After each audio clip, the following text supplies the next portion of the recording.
la profesora Silvia Vera les dijo, ¿sí? El día miércoles, bueno, vamos con ese tema. El tema del parcial, entonces, estoy por corroborar bien la fecha. Me dan un segundo que estoy entrando para ver bien cuál era la fecha. Sepan disculpar, pasa que tengo varios grupos de alumnos y bueno, obviamente las fechas no son iguales en todos. Me paso los programas. Esta mañana daba clase en otros grupos, me decían, ¿qué unidad es del programa? Administración de empresas es la carrera y es distinto al de abogacía, entonces no guarda el mismo orden, ¿no? Eso me pasa. Bien, tenemos que el primer parcial va a ser antes del receso. Y estamos hablando del 5 de junio, ¿no? Para los que no tenían la fecha, tengan en cuenta que es el 5 de junio.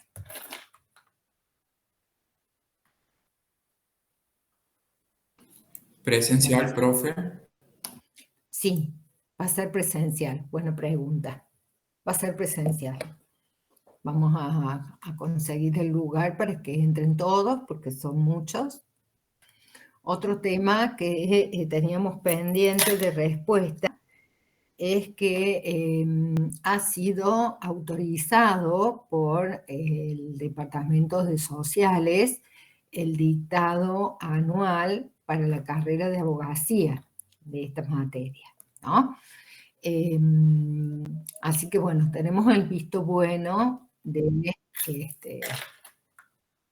departamento para que continuemos nuestras clases en la medida, en la forma que las estamos desarrollando. Profe, disculpe, ¿cuántas unidades son? Para el parcial, Sí. mira, para el parcial incluiría hasta la unidad 8, ¿sí? Que es la unidad, ustedes deben tener por ahí el programa, que corresponde a la suspensión del contrato de trabajo, ¿no? Es decir, incluido el tema de suspensión del contrato de trabajo. Ah, bien. ¿Y en el horario, profe, sería las 18?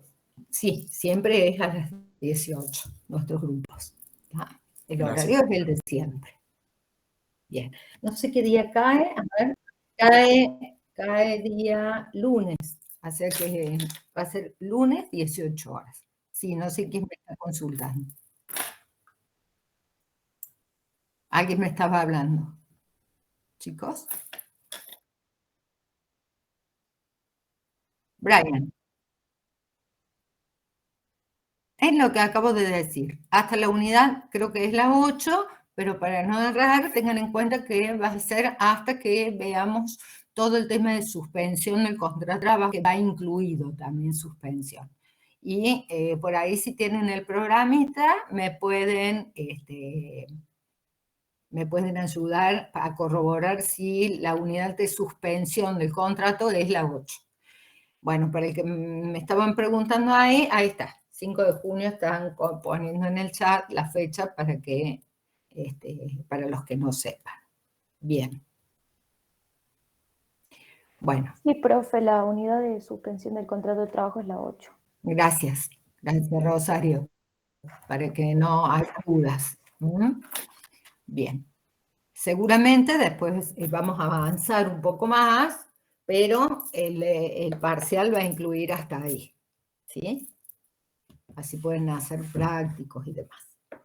Bueno, les decía que hoy ya podemos iniciar la clase. Voy a poner la grabación, porque ya hemos esperado bastante Profe, tiempo. disculpe, la última pregunta. ¿El parcial es para Sí. ambas carreras? Sí, para todos, para todos. Bien, gracias, profe. Bueno, ponemos la grabación, así después les puedo subir la clase. Les decía que hoy el tema que vamos a ver está vinculado a la registración laboral, ¿no? Esta obligación que tiene el empleador frente al contrato de trabajo. Podríamos decir que es una de las obligaciones principales que tiene el empleador a la hora de celebrar un contrato de trabajo, ¿no? Ustedes ya están viendo cuáles son los derechos y obligaciones que asumen el empleador y el trabajador, e incluso van a encontrar en los manuales que vayan leyendo, que vayan estudiando, que la principal obligación, ¿no?, es la de pagar la remuneración. Pero yo casi en un nivel de igualdad, con un grado de paralelismo, podríamos decir, también incluiría la registración laboral, ¿no? Porque fíjense, si hablamos de un contrato de trabajo que no esté registrado laboralmente, estamos hablando de un trabajador que está fuera del sistema, ¿no? Un trabajador que está fuera del sistema, no solo de toda la protección que le brinda la normativa laboral, sino también fuera del sistema a los efectos de poder acceder a algunos y determinados beneficios, ¿no? ¿Recuerdan cuando hablábamos en la clase de solidaridad de esta obligación que tiene el empleador, por ejemplo, de pagar las contribuciones patronales que le genera tener contratos de trabajo, como también los aportes que están a cargo del trabajador, pero que los integra? Perdón, gracias Ariel por avisarme, no sé qué pudo haber pasado. Voy a interrumpir un segundo para poder gestionar de nuevo la grabación. ¿Será algún problema de internet? A ver. Ahí estamos.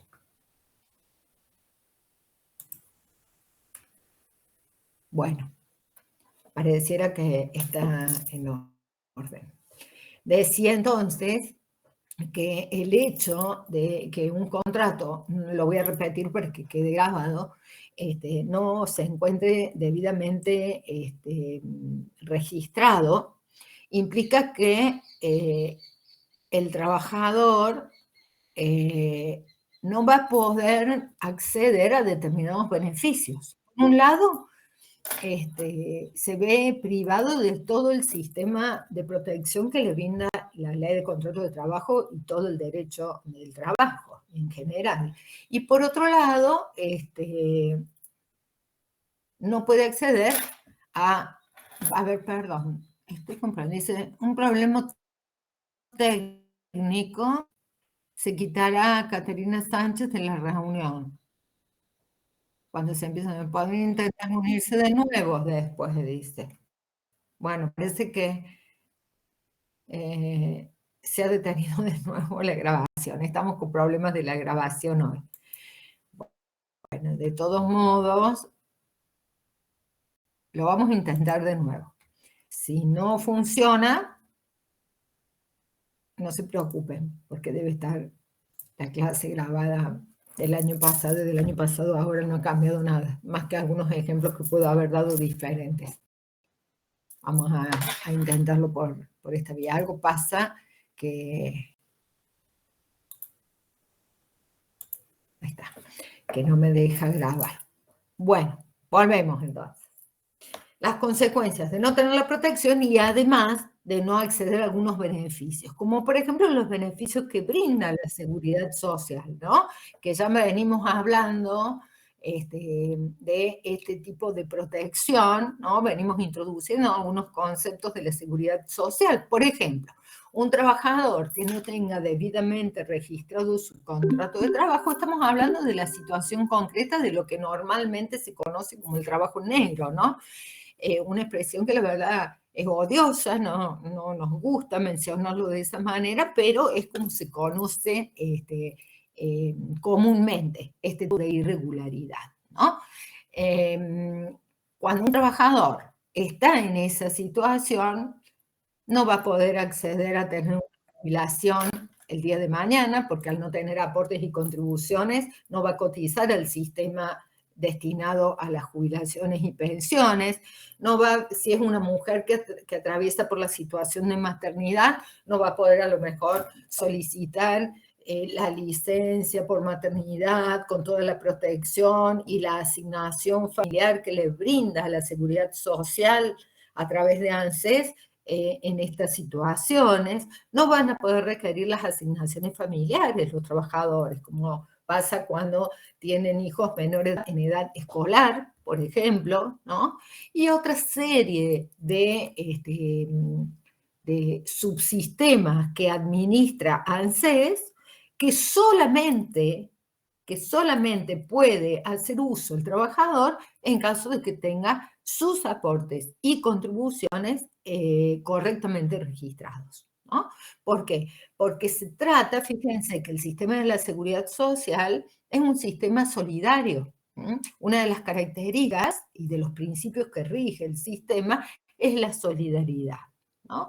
Que se va a financiar justamente con el pago de aportes y contribuciones que hacemos todos los que estamos activos para que, por ejemplo, en el caso de los que se jubilan, pasen a pasiva y puedan percibir la jubilación. Pero para poder acceder, por ejemplo, a este beneficio jubilatorio, es necesario que acrediten haber aportado a este sistema solidario. ¿Cuánto? 30 años. Vean en este ejemplo único que les doy cómo tiene una incidencia fuerte el tema de la falta de registración del contrato. En materia registral tenemos que tener en cuenta distintas, ¿no? Hay varias normas a tomar en consideración a la hora de que ustedes se pongan a estudiar este tema. Yo voy a ir escribiéndolas en el chat porque si no empiezan a desesperar y a preguntarme. Pero no es nada que no vayan a encontrar en los libros. Tal vez no lo encuentren sistematizado como yo se los voy a plantear ahora, pero todo lo van a tener en los manuales de estudio, ¿no? En primer lugar, mencionamos la ley de contratos de trabajo. La ley de contratos de trabajo que nos indica algunos requerimientos y formalidades a tener en cuenta. Bien. Por otro lado, la Ley Nacional de Empleo, que ustedes ya la vienen diciendo, la Ley Nacional de Empleo es la Ley 24013 y que la verdad tuvo una incidencia especial en materia de registro. Ya vamos a ver cómo ha tenido cada una de estas normativas una influencia, que nos lleva a esta posibilidad de que el trabajador tenga correctamente registrado su contrato de trabajo. Otra ley que en paralelo vamos a referir hoy es la ley 25323, ¿no? Que ejerce también una protección especial, ya vamos a ver de qué se trata. La ley 25345, se las voy marcando en el chat, 25345, es una ley, es la ley conocida como ley antievasión, ¿no? Si bien no es específicamente una normativa laboral, ¿no? Pero sí, la ley antievasión también se ocupó de establecer algunos requerimientos e incluso hacer alguna reforma a la misma ley de contratos de trabajo. Por eso es importante que la tengamos en cuenta. La ley 25877 es una ley de reforma laboral, 25877, ¿no? Que dio pie a todo el sistema registral actual, el que después, a resoluciones que se fueron dictando de manera conjunta entre AFIP y nuestra autoridad de aplicación, que es el Ministerio de Trabajo, le han dado forma, ¿no?, a el procedimiento que se debe seguir para registrar el contrato, como también a otras incidencias, como por ejemplo la aplicación de multas. Ya vamos a ver de qué estoy hablando. Y tenemos otra ley, que es la ley 26940. La ley 26940 crea un registro de empleadores, me parece importante que lo tengan en cuenta, porque crea el REPSAL. El REPSAL, que es el registro público de empleadores que tienen sanciones laborales, ¿no? Es decir, frente a algún incumplimiento que pueda llevar adelante el empleador, una vez que ha operado todo el procedimiento y se constata el incumplimiento, incluso puede ser que haya aplicación de multas a esos empleadores, se deja constancia en este registro público para que no quepa duda de cuál es la conducta, ¿no? El historial de conducta que tiene ese empleador frente al cumplimiento de la normativa.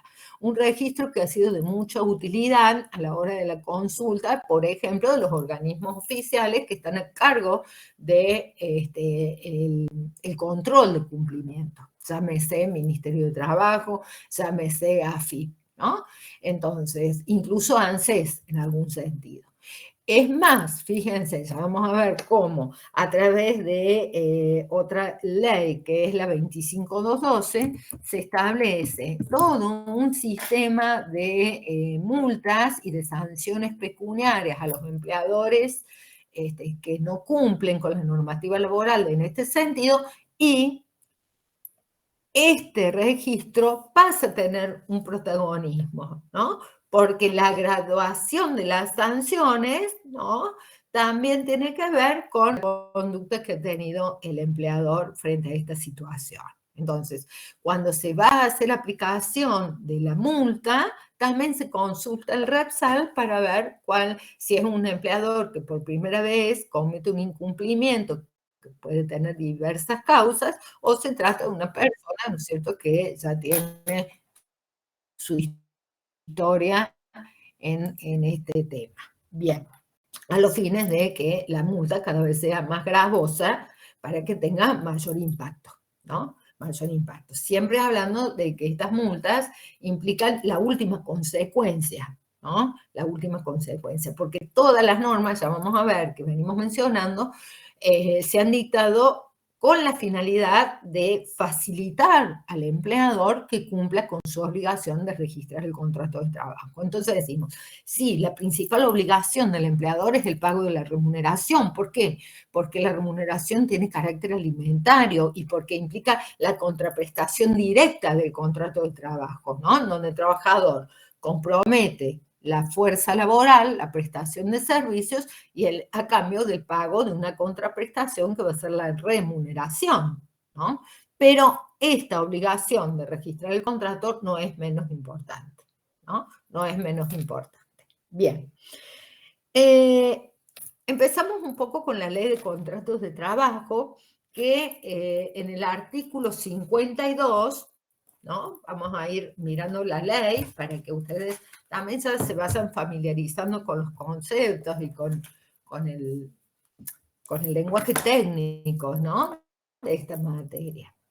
El artículo 52 establece la obligación de llevar un libro especial que es conocido generalmente como libro de sueldos, ¿no?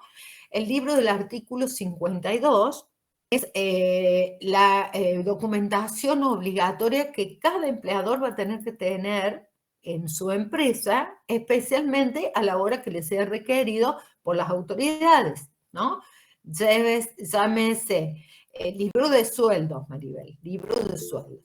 Llámese una inspección que llegue del Ministerio de Trabajo, que le va a requerir la exhibición del libro de sueldos, o por ejemplo, también los inspectores de AFIP, llegado el caso, ¿no?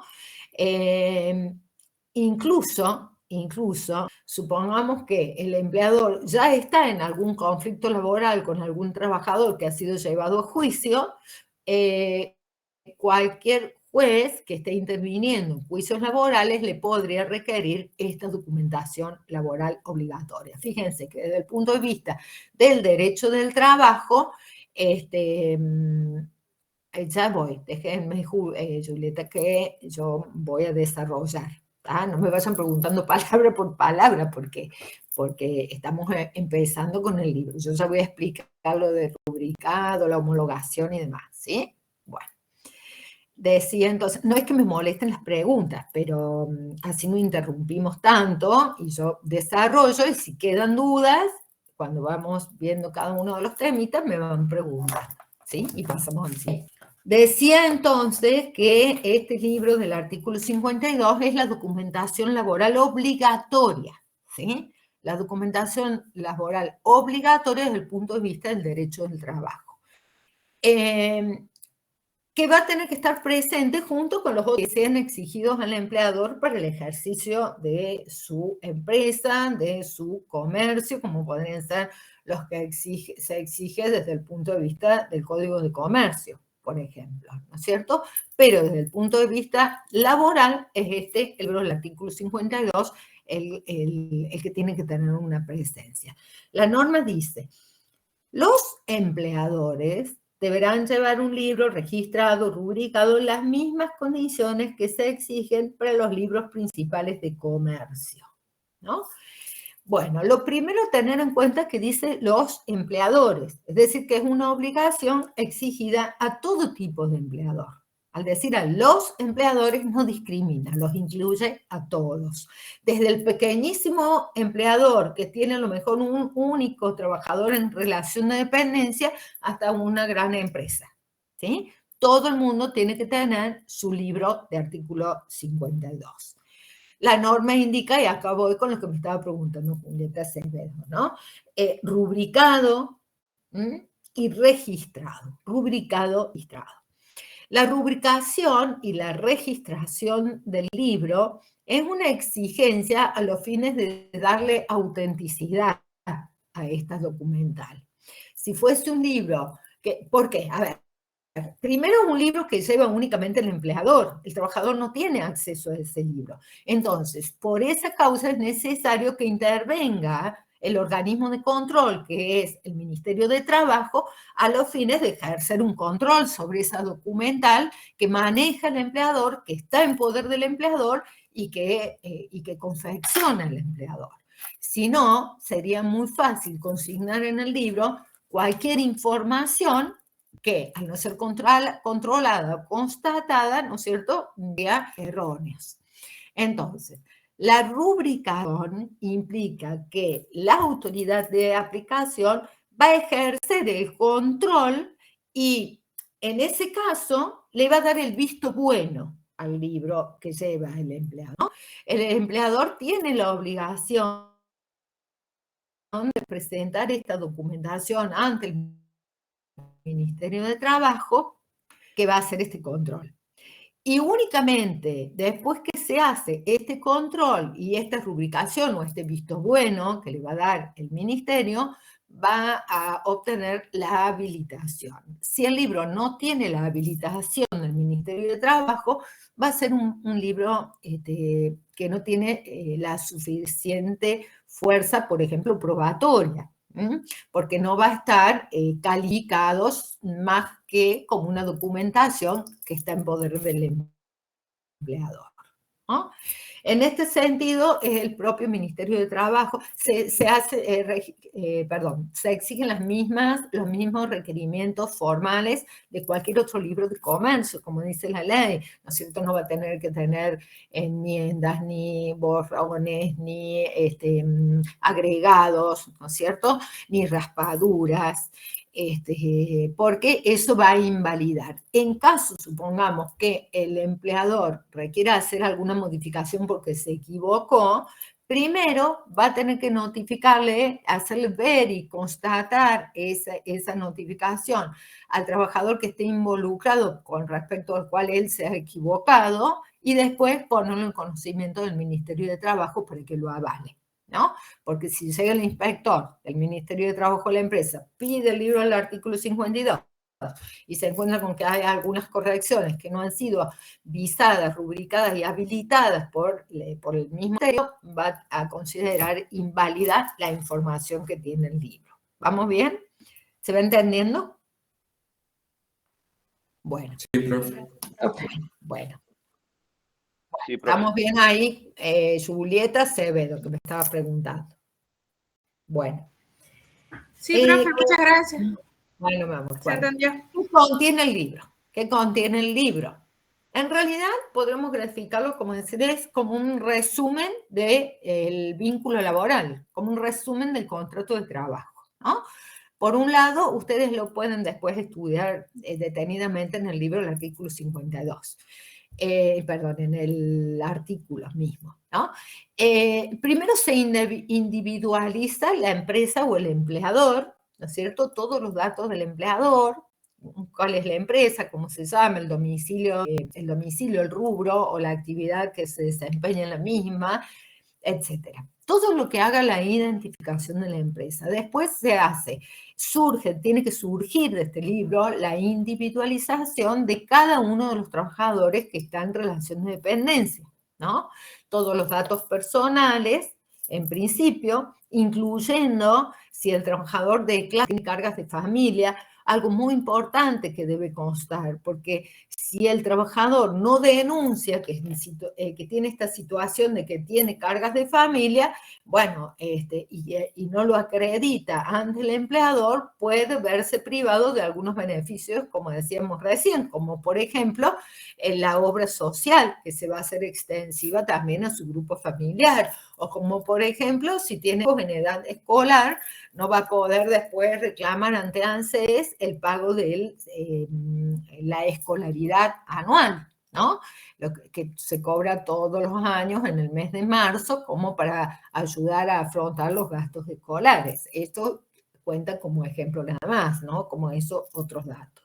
Entonces, toda la individualización personal, la declaración jurada en ese sentido del trabajador que tiene cargas familiares, lo que después va a tener que acreditar para que el empleador informe el ANSES, o lo puede hacer en forma personal el trabajador, y también todos los datos que identifiquen el vínculo, el contrato de trabajo, ¿no? Para lo cual se va a tener que registrar cuál es la categoría que tiene el trabajador, ¿no? En función de las tareas que realiza, habrá que ver cuál es la categoría que se le va a asignar a ese trabajador. Esto surge de los mismos convenios colectivos de trabajo que establecen en función de las tareas que desarrollan las personas, las distintas categorías que van a estar contenidas en el convenio que sea aplicable.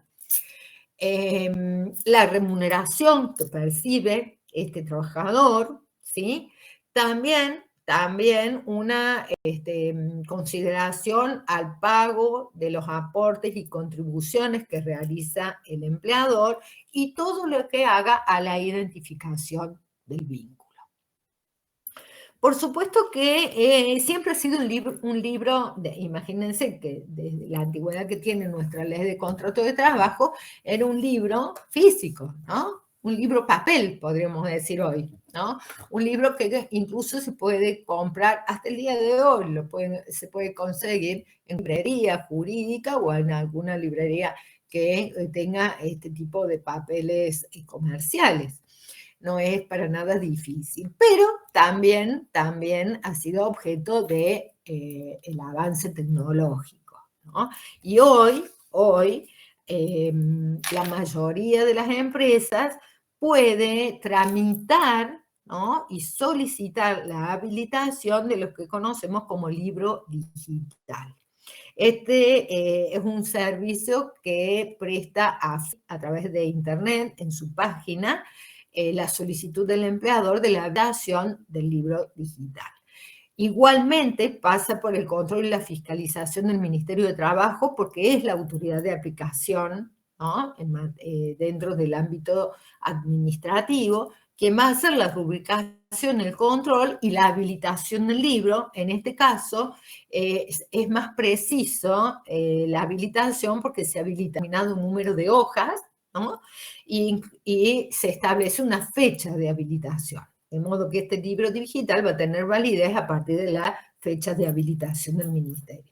Fíjense que si hubiera algún cambio, ¿no? Algún cambio en relación a que un contrato de trabajo que se extingue, ¿no?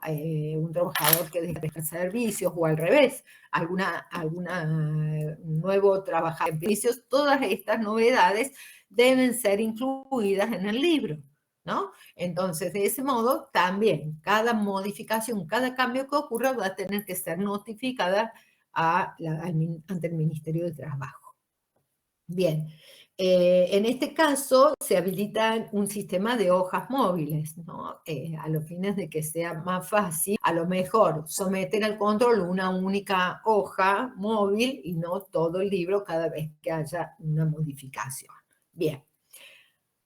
Eso en cuanto a la ley de contrato de trabajo, tiene documentación obligatoria, ¿no? Ahora, ¿qué nos dice la ley de empleo?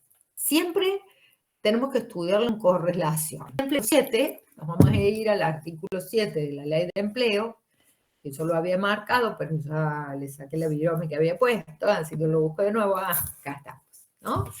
La ley de empleo en el artículo 7, lo quiero leer para que ustedes no se preocupen tanto por escribir, ¿no? Sino para que hagan la referencia. Lo tienen en la misma norma. El artículo 7 dice que se entiende que la relación o el contrato de trabajo ha sido registrado cuando el empleador hubiera inscrito al trabajador en, y ahora nos da dos incisos, ¿no? De modo que fíjense que de acá, de esta norma, surge cuáles son los requisitos formales de inscripción. Acá nos va a decir la ley de empleo dónde debe estar registrado este trabajador. En el inciso A, en el libro especial del artículo 52 de la Ley de Contratos de Trabajo o la documentación laboral que haga sus veces de acuerdo al régimen previsto. Esto es para el caso que hayan habilitado a lo mejor el libro digital, ¿no? Que estaría la posibilidad.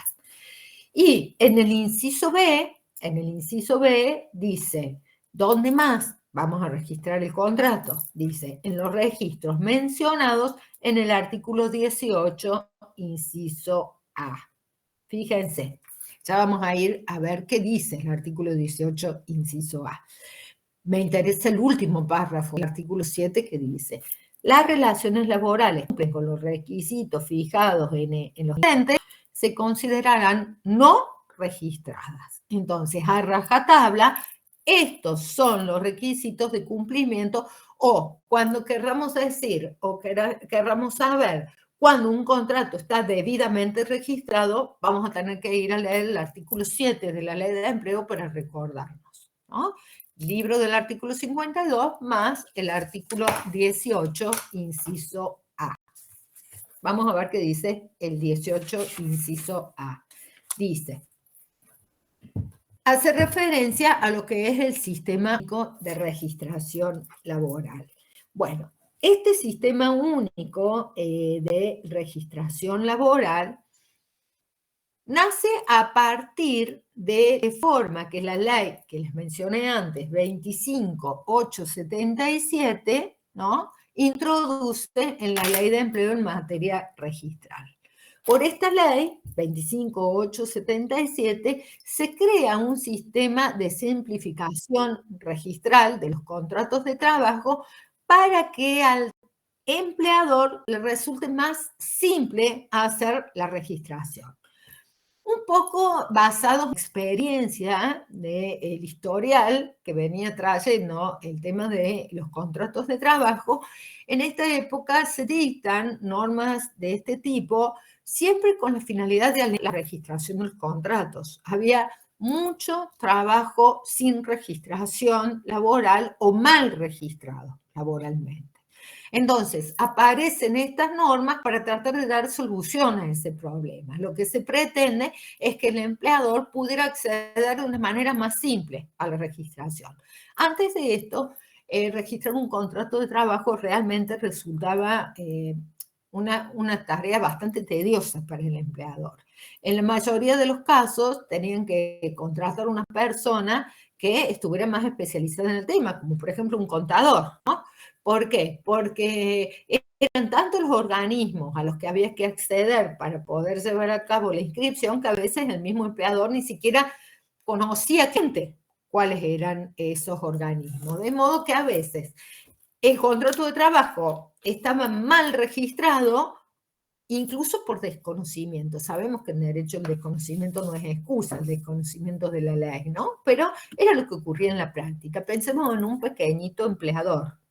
¿Por qué? les digo esto? Porque hemos visto que es una obligación que los abarca a todos, sobre todo los pequeños empleadores, aquel empleador que tiene 1 o 2 trabajadores, el taller de barrio, el kiosco que tiene un ayudante, ¿no? Y que quería registrar el contrato de trabajo y muchas veces no tenía ni siquiera la posibilidad económica de contratar un contador para que hiciera esta tarea, ¿no?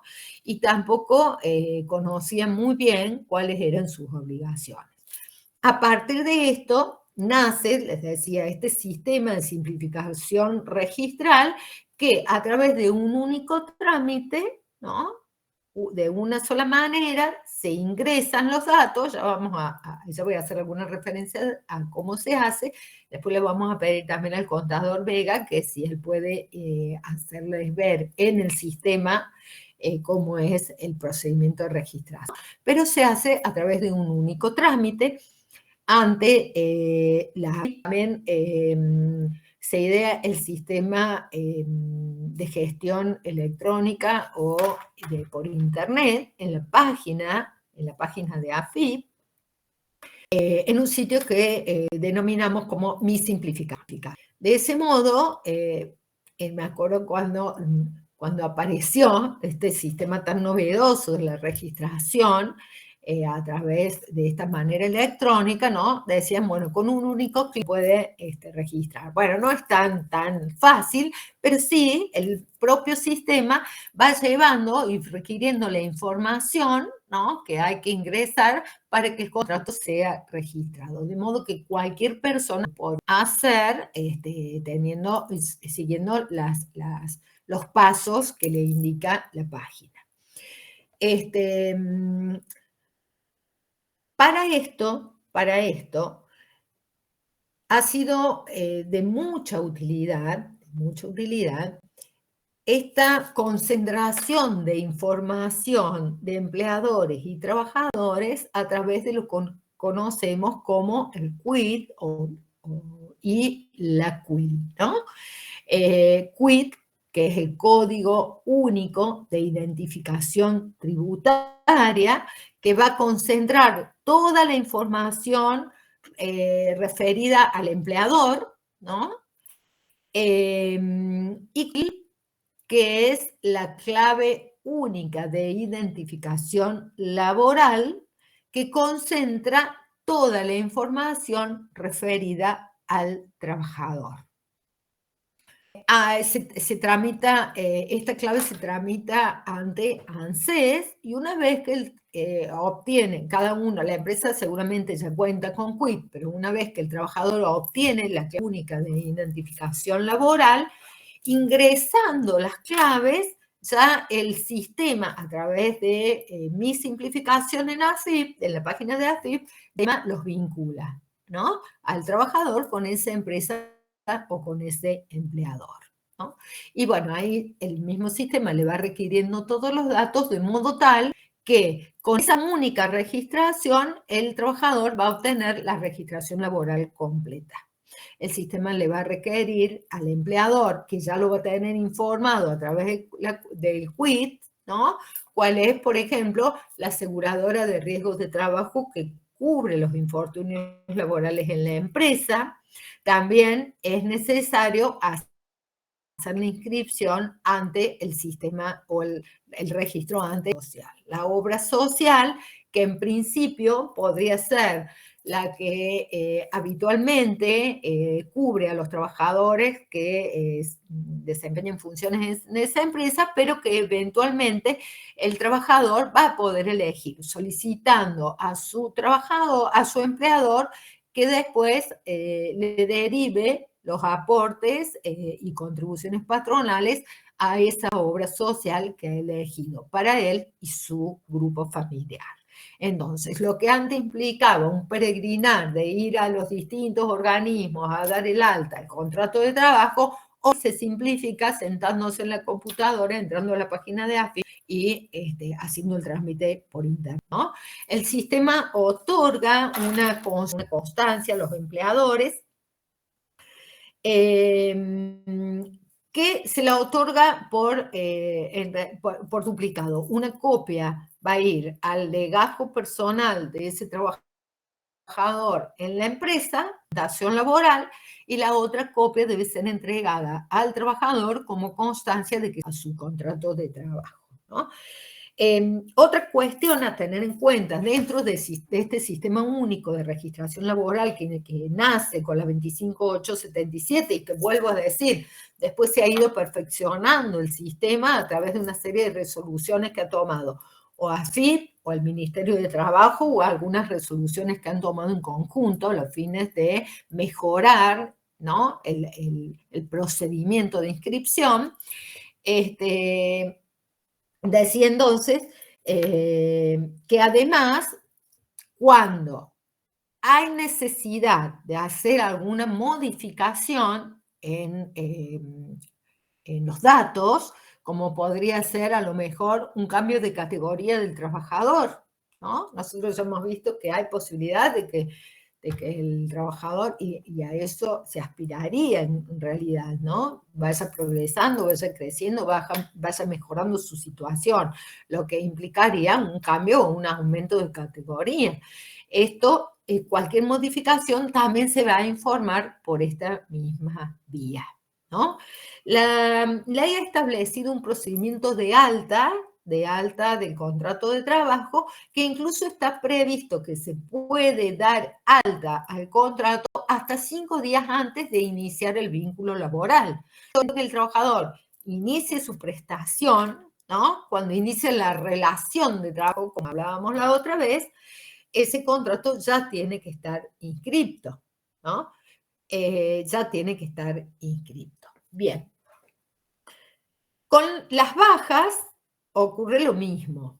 Cuando el contrato de trabajo se extingue por cualquier causa, el empleador va a ser el encargado de informar esa situación al sistema, ya sea que se produzca la extinción porque lo han despedido, porque el trabajador renunció, porque el trabajador se va a acoger los beneficios de la jubilación, cualquiera sea la causa de la extinción contractual, debe ser informada y no se puede exceder el empleador más de 5 días para aportar esta información al sistema de API. Bien. ¿Vamos bien? Vamos bien con el sistema simplificado de registración laboral, ¿no? Bien. Volviendo a nuestro artículo, a ver, Brian, bien, escucho preguntas antes de pasar a un nuevo tema.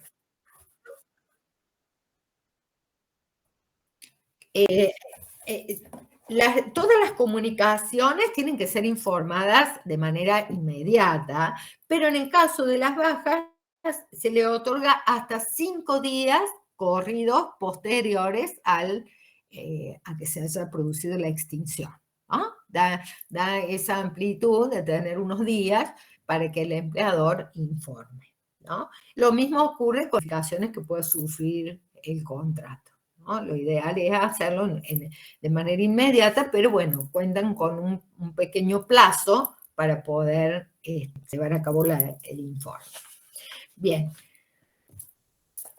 Y nos volvemos al artículo 18, inciso A, que estábamos viendo de la Ley de Empleo. Nosotros estábamos viendo que el artículo 7 nos decía que el contrato va a estar correctamente registrado cuando esté inscrito en el libro del artículo 52 y cuando cumpla la registración de este artículo 18, inciso A, ¿no? Perdón, sí, en donde habla de que la inscripción del empleador y la afiliación del trabajador se debe hacer antes el Instituto Nacional de Previsión Social, acá les quiero hacer una referencia, las cajas de subsidios familiares y las obras sociales correspondientes, ¿no?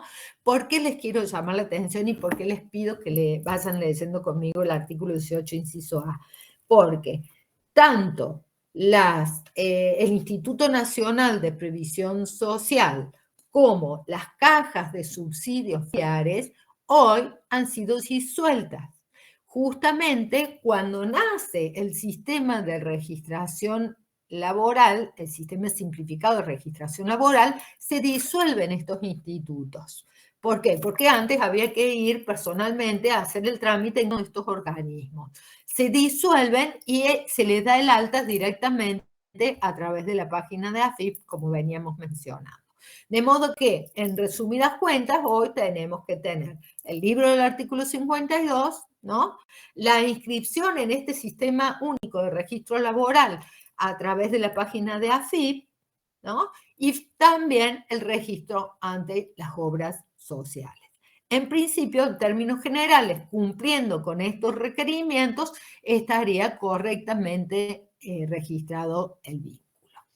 Sí podemos repasar un poco cuál va a ser la documentación obligatoria que tiene que tener el empleador en la empresa a los fines de cumplir con todo tipo de inspección o de requerimientos que se les pueda hacer, tanto por el Ministerio de Trabajo, por AFIP o por la autoridad judicial, si se trata de un requerimiento que le hace algún juez cuando el conflicto ha llegado a juicio. Fíjense, este libro, que no me canso de mencionarlo, del artículo 6. Planillas de horas todavía no hemos visto todo este régimen de las jornadas, ¿no? De la jornada de trabajo y de los descansos, que vamos a ver próximamente en otra unidad.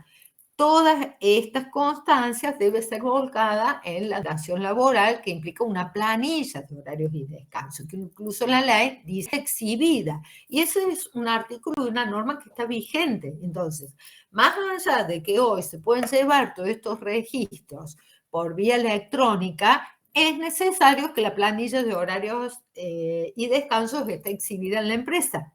¿Sí? La tiene que tener el empleador a la vista de todos, ¿no? Planillas de horarios y descansos. ¿Qué otra documentación laboral obligatoria tiene que llevar el empleador?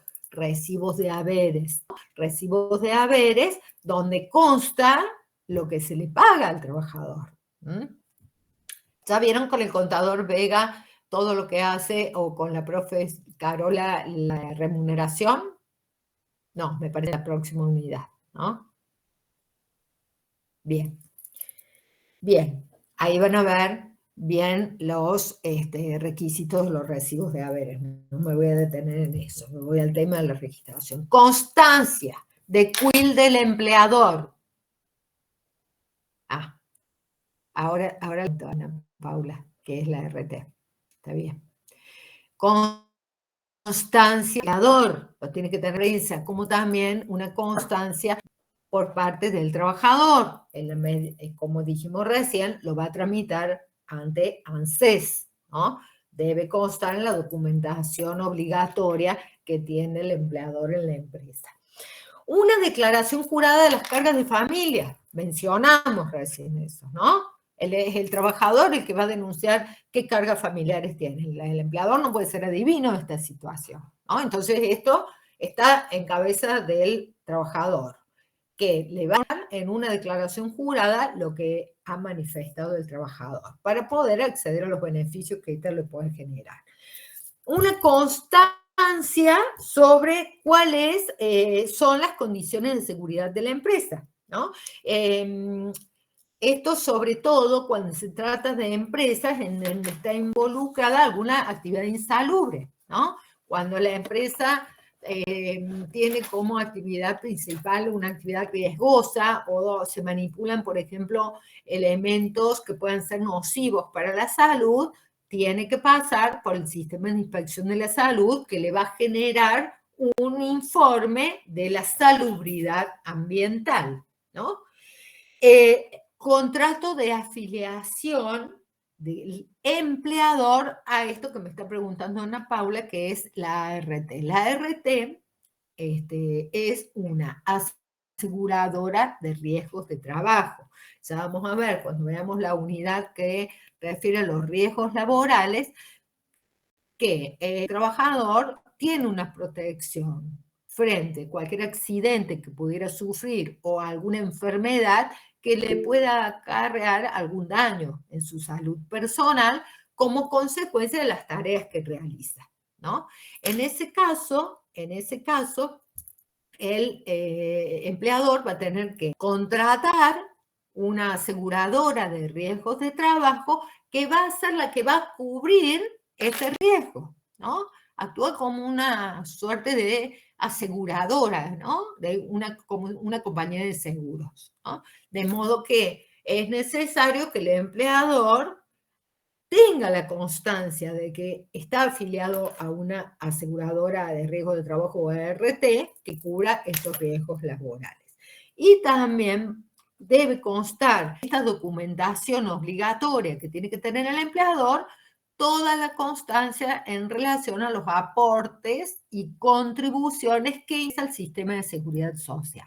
Como dijimos, contribuciones patronales, que es la obligación directa como empleador, como también con los aportes que son a cargo del trabajador, pero el empleador actúa como un agente, ¿cierto? Retiene de los haberes o de la remuneración del trabajador los montos que están a cargo del trabajador, se los descuenta directamente y después tiene la obligación de ingresarlos al sistema de seguridad social, ¿no? Que administra todo este sistema de inspección y de control está a cargo de estos dos organismos principalmente, sin perjuicio de que, por supuesto, como autoridad de aplicación, el Ministerio de Trabajo puede intervenir. Pero siempre recordemos, ¿no? Así como una ayuda de memoria.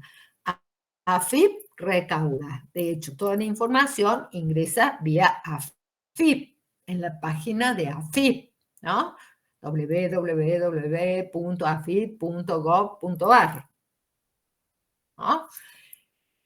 Desde que ingresa, ya AFIP activa su sistema de inspección, ¿no? Va a controlar que el empleador esté cumpliendo con el pago de las imposiciones que le exige la normativa. Y ANSES administra, de hecho ANSES significa Administración Nacional de la Seguridad Social. Entonces, AFIP recauda, controla y recauda. Y después distribuye en los distintos subsistemas que gestiona ANSES. ¿Para qué? Para que se puedan prestar los distintos servicios o las distintas presiones de los sistemas. ¿tá? Entonces, recauda y controla. Y ANSES administra, es una administración. ¿tá? Bien. Así como en un resumen para que se entienda más o menos cómo funciona el sistema en materia de control. Hemos mencionado que toda esta documentación es obligatoria para el empleador, ¿no? Fíjense, si nos vamos al artículo 55 de la Ley de Contrato de Trabajo, vean cómo se van interrelacionando las normas, ¿no? No son normas aisladas, sino que todo tiene que ver con todo. El artículo 55 nos habla de una presunción de veracidad que se crea a favor de los dichos del trabajador cuando al empleador se le requiere que exhiba la documentación obligatoria y este no la exhibe, ¿no? Fíjense, vamos a leerlo al artículo 55 para que ustedes alcancen a apreciar en qué consiste la presunción que se genera, ¿no? Dice, omisión de su exhibición. Las faltas de exhibición al requerimiento legal o administrativo del libro, está refiriendo esencialmente al libro del artículo 52, ¿no? Registro, planilla u otros elementos de contralor que estén previstos en el artículo 52 y 54, porque el 54 habla de, de toda esta otra documentación que yo les he mencionado recientemente, es decir, la documentación obligatoria que tiene que tener el empleador. Volvemos, la falta de exhibición ante requerimiento judicial o administrativo, es decir, cuando un juez en un juicio exige la exhibición al empleador de estos documentos, o cuando el Ministerio de Trabajo como autoridad administrativa también se los puede requerir, ya sea en la misma empresa, en una acción, o cuando el trabajador ha hecho alguna denuncia por algún motivo, ¿no? Y lo llaman al empleador a una audiencia al Ministerio de Trabajo donde le van a requerir esta documentación. Dice, la falta de exhibición, si el empleador no lo presenta, entonces será tenida como una presunción a favor de las afirmaciones del trabajador o sus causahabientes, bueno, acá en el caso de que el trabajador haya fallecido y sean sus herederos los que están haciendo algún reclamo laboral, sobre las circunstancias que deben constar en esos asientos, ¿no? Entonces, si al empleador le exigen el libro del artículo 52, el empleador no lo presenta, no lo exhibe, no lo exhibe, la consecuencia es que en principio nace una presunción a favor de los dichos del trabajador en relación a toda la información que tenía que constar en el libro. Fíjense, el trabajador dice, a mí me pagan menos de lo que me tienen que pagar porque yo en función de mis tareas tengo una determinada categoría, pero a mí me han registrado con una categoría inferior. Bueno, un elemento de prueba es el libro, el artículo 52, para ver cómo está registrado en el libro. Si el empleador omite presentarlo, nace una presunción a favor de los dichos del trabajador, ¿no? En principio, se van a tener por cierto los dichos del trabajador. ¿Por qué? Porque se castiga esta actitud omisiva del empleador, ¿no? Pero solamente con respecto a lo que debe contener ese libro. ¿Sí? Bien. Es una presunción iuris tantum. Sabemos que en derecho esto implica que es una presunción que admite prueba en contrario, que se puede desvirtuar esa presunción si el empleador después por otros medios prueba que los dichos del trabajador no son ciertos. ¿Quedó claro? La presunción del 55 es muy importante correlacionarla con esta obligación de la documentación, ¿no? Sobre todo para el caso de empleadores que omiten la presentación de la documental. Victoria, te damos la palabra. Hola, profe, buenas tardes, ¿cómo está? Hola, ¿cómo estás? Bien, bien. Le hago respecto a lo que decía, por ejemplo, el empleador puede sacar la antigüedad así porque se le ocurre del recibo de sueldo de una persona. ¿El empleador qué? Perdóname, ¿puede qué? Si puede sacar la antigüedad, o sea, decir, bueno, no le pago más la antigüedad a esta persona.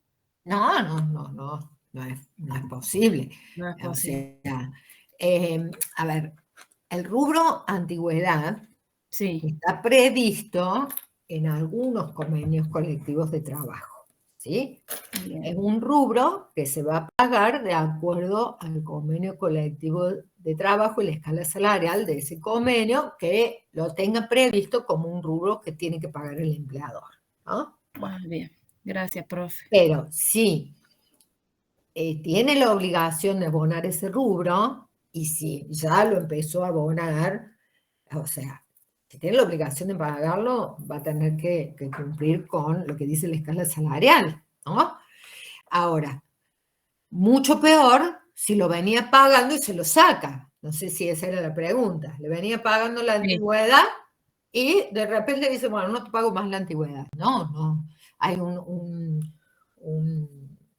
fíjense que estaríamos incluso ante un atentado de denunciabilidad, porque sería incluso un derecho que ya ha sido adquirido por ese trabajador y que el hecho de que el trabajador consienta que le quiten ese rubro atentaría contra el principio, sería como un renunciamiento, ¿no?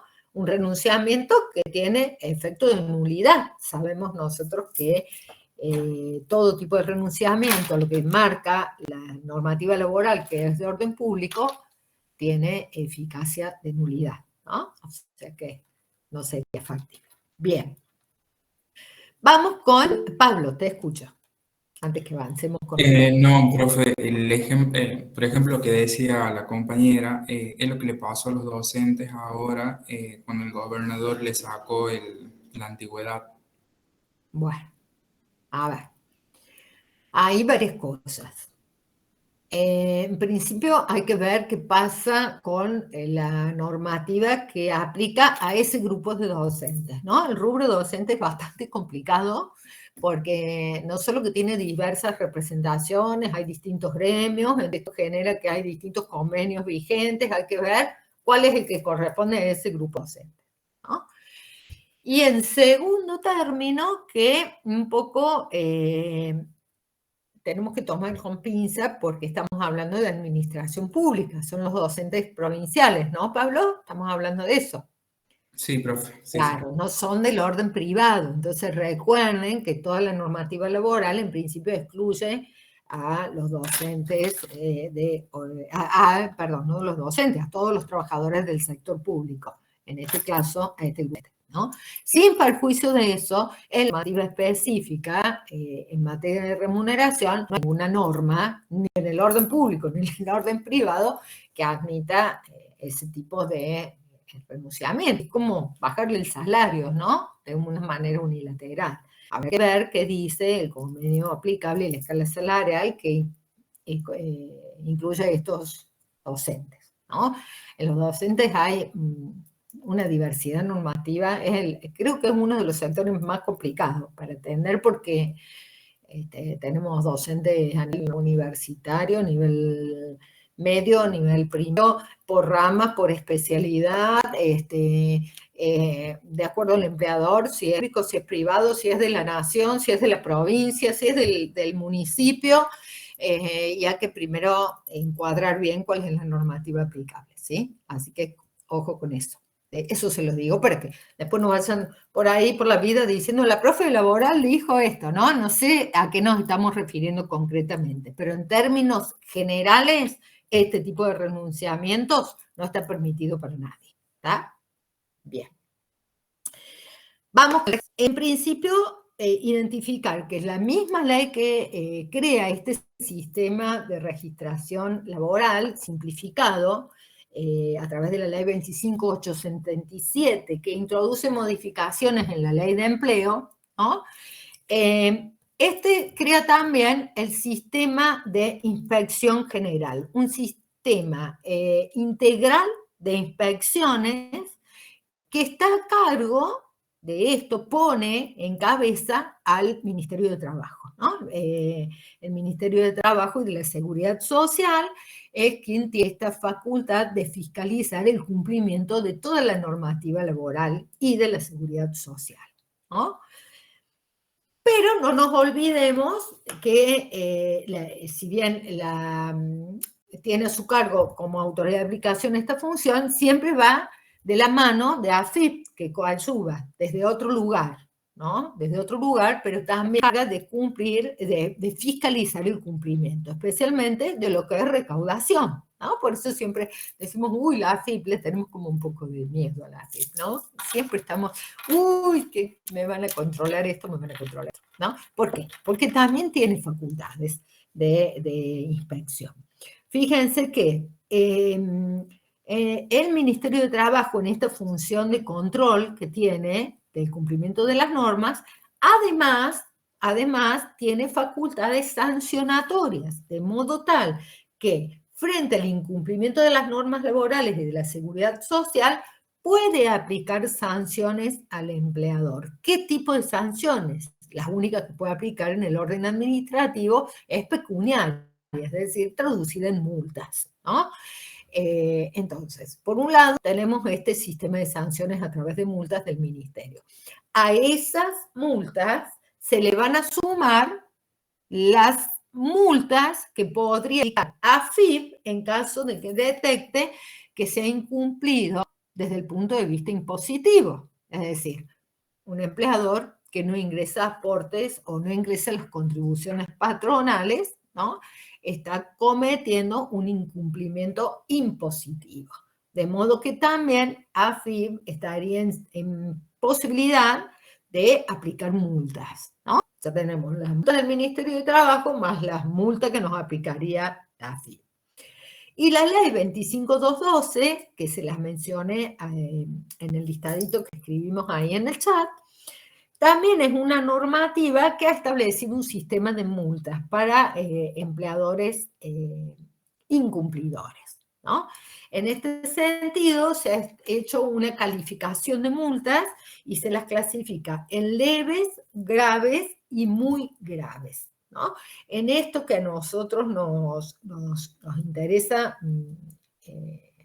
más que nada, que es el tema que estamos tratando de la registración laboral, debemos tener en cuenta que la falta de registración del contrato de trabajo o la incorrecta registración de un contrato de trabajo, ya vamos a ver a qué me refiero con incorrecta, está calificada como una falta muy grave, como una falta muy grave. Es decir, dentro de esta relación que establece la 25212, le es aplicable la multa gravosa.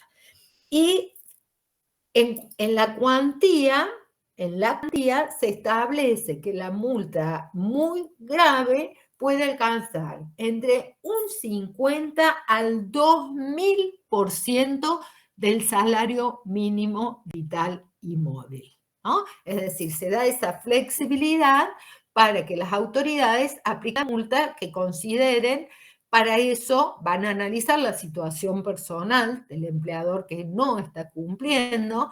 Incluso acá vuelve a cobrar importancia el REPSAL, aquel registro de empleadores incumplidores que hablábamos, porque en donde se va a poder ver el historial de ese empleador, ¿no? Y de esa forma determinar la cuantía de la multa, que puede alcanzar hasta un 2000% del salario mínimo vital y móvil.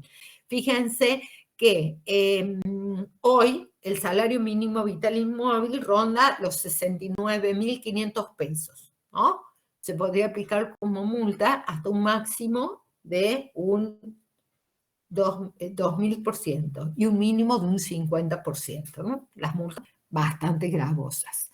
Te escuchamos, Melanie, que me ha levantado la mano. Profe, ¿cuáles dijo que eran las muy graves?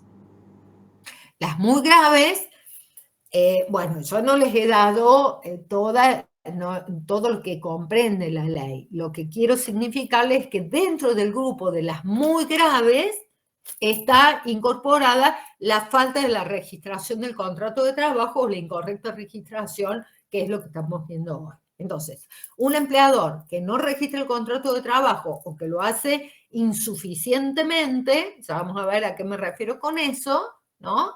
Está cometiendo una falta muy grave, según la ley 25212, y pasible de esta multa que le va a aplicar la autoridad de aplicación con estos parámetros que recién vimos, ¿sí? Bueno, ahí me decían que se corta un poco la conexión. Espero que se haya... ¿Ahora se me está escuchando bien? Bien. Sí, profe. Bueno, Sí, profe. Gracias. Bueno, ahora vamos a ver cuáles son las principales irregularidades que ha tenido en cuenta el legislador en materia registral. Y para eso nos volvemos a la